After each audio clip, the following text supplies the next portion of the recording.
안녕하세요. 오늘 저희가 함께 좀 깊이 파볼 자료는요. 교회 찬양 밴드가 헤비메탈을 연주해도 될까 하면 상당히 흥미로운 질문을 다루고 있습니다. 보내주신 글들을 보니까 이 전통적인 찬양의 이미지랑 또 굉장히 강렬한 메탈 사운드 사이에서 뭐랄까 고민하는 지점들이 느껴지더라고요. 이게 과연 가능할지 또 어떤 의미가 있을지 한번 같이 얘기 나눠보겠습니다. 네, 안녕하세요.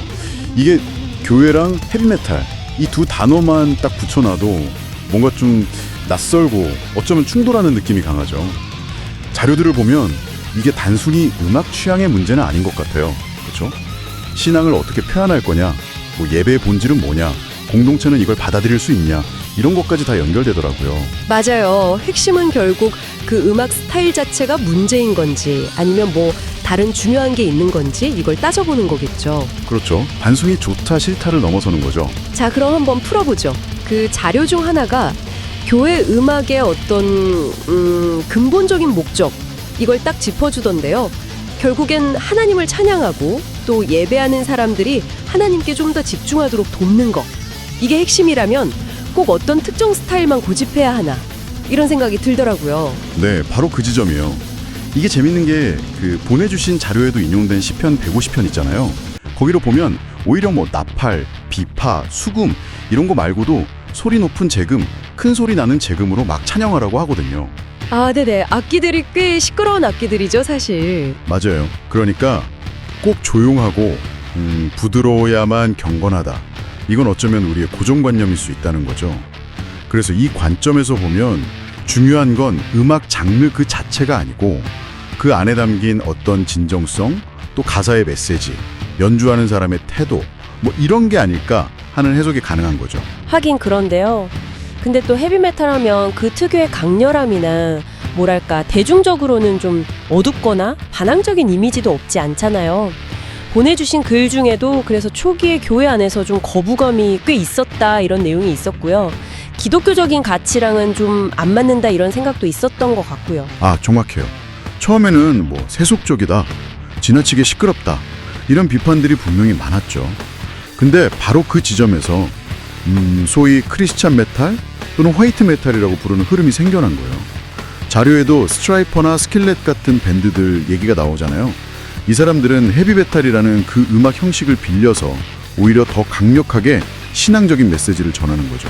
아, 메시지요? 예를 들면 어떤? 뭐 구원이라든지 회개 아니면 영적인 싸움 같은 그런 기독교적인 주제들을 그 강렬한 사운드에 담아서 노래하는 거예요. 그러니까 음악 스타일을 메시지를 전하는 도구로 쓰는 거죠. 어떤 자료에서는 그 스트라이퍼라는 밴드가 공연 중에 성경 구절 적힌 걸 막 관객한테 던져주고 그랬다는 퍼포먼스를 언급하면서 이게 어떻게 보면 저항적인 행위 같으면서도 또 복음을 전하는 방식이 될 수 있는지 뭐 그런 분석도 있더라고요. 와, 그건 좀 신선한 접근인데요. 근데 메시지가 아무리 신앙적이라고 해도요, 이걸 실제 교회, 우리 공동체 안에서 받아들이는 건 또 다른 문제일 것 같아요. 그 자료에서도 연령대나 아니면 교회가 원래 가진 어떤 전통 같은 거에 따라서 수용도가 확 차이난다고 지적하고 있고요. 네, 맞아요. 그 현실적인 어려움, 이게 사실 제일 중요할 수도 있어요. 아무래도 좀 보수적인 분위기거나 어르신들이 많은 교회에서는 이런 익숙하지 않은 강한 사운드에 대해서 거부감이 클 수밖에 없겠죠. 이게 뭐냐? 세속문화가 들어온다. 이렇게 생각하실 수도 있고요. 그렇죠. 너무 시끄럽다, 뭐 정신없다 이러실 수도 있고요. 네. 반면에 자료에 나온 몇몇 사례처럼 청년들이 많거나 좀 문화적으로 열려있는 공동체에서는 이걸 오히려 새로운 세대랑 소통하는 방법, 또 예배에 좀 활력을 주는 요소로 긍정적으로 보기도 한다는 거예요. 중요한 건 자료에서도 계속 강조하는 것처럼 이걸 하든 안 하든 공동체 안에서 충분히 이야기를 나누고 서로 다른 의견을 좀 존중하고 그리고 좀 점진적으로 접근하는 거, 이게 필요하다는 거죠. 일방적으로 딱 정해서 밀어붙이면 오히려 갈등만 커질 수 있겠네요. 그럼요. 네. 그럼 실제로 이런 시도들이 이루어지는 구체적인 사례들도 좀 궁금한데요. 아까 자료에서 뭐 미국 할베스트 크루세이드 같은 큰 집회 이야기가 나왔다고 하셨는데 정말 거기서 막 메탈 찬양이 울려 퍼지고 그러나요? 그렇습니다. 네. 할베스 크루세이드나 뭐 윈터잼 투어 같은 미국의 큰 기독교 행사들 있잖아요. 여기서는 이미 꽤 오래전부터 이런 크리스천 메탈 밴드들이 나와서 주요 순서를 맡고 그래요. 정말 수만 명 되는 사람들이 그 강렬한 메탈 비트에 맞춰서 같이 찬양하고 뛰는 모습은 그 자료 속 묘사처럼 정말 대단하죠. 장관이라고 하더라고요. 와, 상상만 해도 엄청나네요. 그럼 한국은 어떤가요? 한국은 자료에서도 언급됐듯이 아직은 뭐 미국이나 유럽처럼 그렇게 막 대중적이진 않죠. 좀 소규모이거나 비주류에 가깝긴 한데요. 그래도 일부 청년 사역 단체나 아니면 크리스천 인디 음악 씬 이런 곳을 중심으로 크리스천 메탈 페스티벌 같은 행사도 생겨나고 있고요. 조금씩 다양한 시도들이 나타나는 추세라고 볼 수 있을 것 같아요.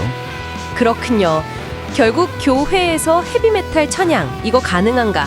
이 질문은 뭐 보내주신 자료들을 쭉 종합해서 보니까 간단하게 된다, 안 된다 이렇게 답할 수 있는 문제는 전혀 아니네요. 맞습니다. 네. 핵심은 결국 그 음악 스타일 껍데기 자체가 아니라 그 음악을 통해서 도대체 무엇을 표현하려고 하는지, 누구를 높이려고 하는지 그 중심 내용에 달려있다는 거죠. 그리고 그 과정에서 공동체가 얼마나 서로를 좀 이해하고 존중하면서 같이 갈 수 있느냐 이 문제인 것 같아요. 음악은 결국 도구일 뿐이고 그 중심에는 하나님을 향한 마음 그리고 공동체의 하나됨 이게 있어야 한다는 게 뭐 자료 전체를 쭉 관통하는 메시지인 것 같습니다. 네, 오늘 이야기를 좀 정리하면서 청취자 여러분 그리고 당신에게 이런 질문을 한번 던져보고 싶습니다. 이 헤비메탈이라는 특정 장르를 넘어서요. 우리한테 좀 익숙하지 않거나 어쩌면 처음엔 세속적이라고 여겨졌을 법한 다른 어떤 문화적인 표현들이 있잖아요. 만약에요, 그 핵심에 정말 진실한 신앙의 고객이 담겨 있다면 그런 것들이 어떻게 우리 신앙 공동체 안에서 좀 건강하게 자리를 잡고 또 소통의 다리가 될 수 있을까요? 한 번쯤 곱씹어 볼 만한 질문인 것 같습니다.